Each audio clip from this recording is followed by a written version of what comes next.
I just found my old binder from when I was about 9.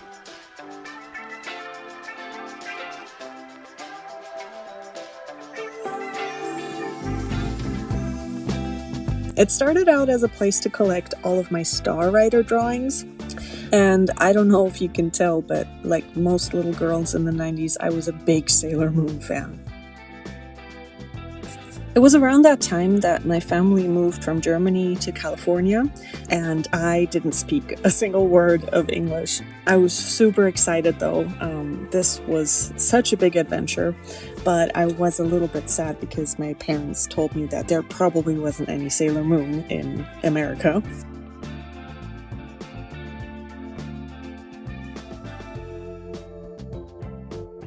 Shortly after we moved into our new house, there was a neighborhood party going on, and we all went so that we could introduce ourselves and get to know our neighbors.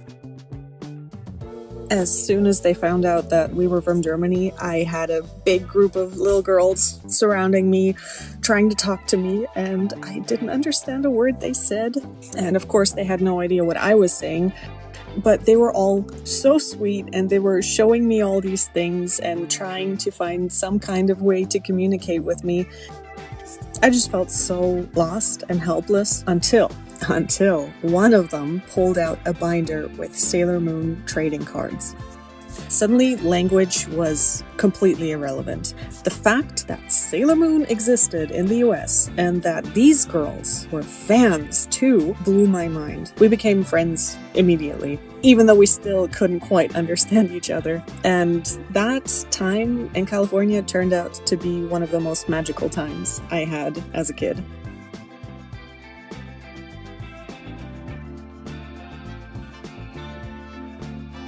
We had sleepovers where we would watch Sailor Moon on video cassette that we rented at Blockbusters. We had playdates where we dressed up as fairies and danced on the trampoline, pretending that we could fly. We had mermaid birthday parties at Moonlight Beach, visits to the local comic book store on 101. And there were so many stickers and shiny gel pens and watching Ronin Warriors on Toonami and spending all day drawing and making up stories.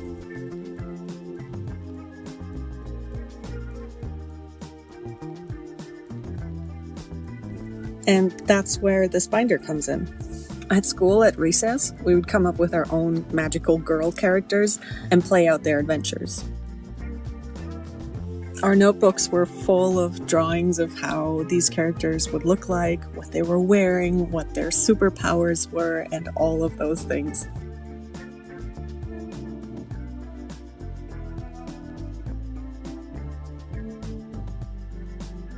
At the time, I thought I was the greatest artist alive, and I started drawing a comic about our characters.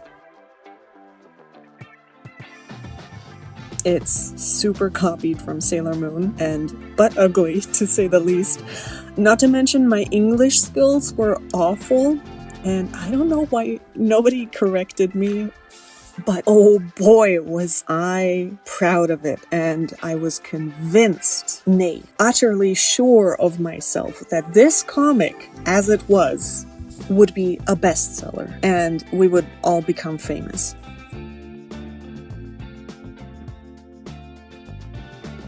Seeing these old drawings always brings back special memories that shaped a lot of who I am today. The kind of art I create, and also the kinds of stories I want to tell.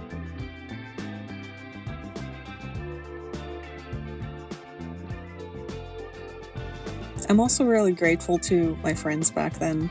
Despite the language barrier, they looked for ways to include me and to connect and be friends with me.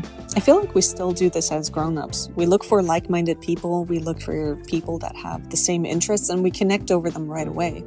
We meet up with groups of people that have the same hobbies.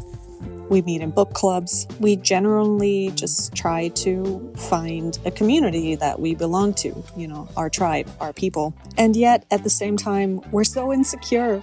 We try to fit in and pretend to be something more grown up and put together than we maybe actually are, as if we're still in high school trying to fit in with the popular kids. But by doing that, we kind of lose the opportunity to make genuine connections, to find our people, our tribe, our community, and friends that we can make really great memories with. I mean, think about it. Perfect people are super boring. It's a lot more fun to hang out with the eccentric, quirky, fun, imperfect people. So don't try to be something you're not. Maybe tap into a tiny bit of that crazy, over-the-top, delusional 9-year-old elementary school energy.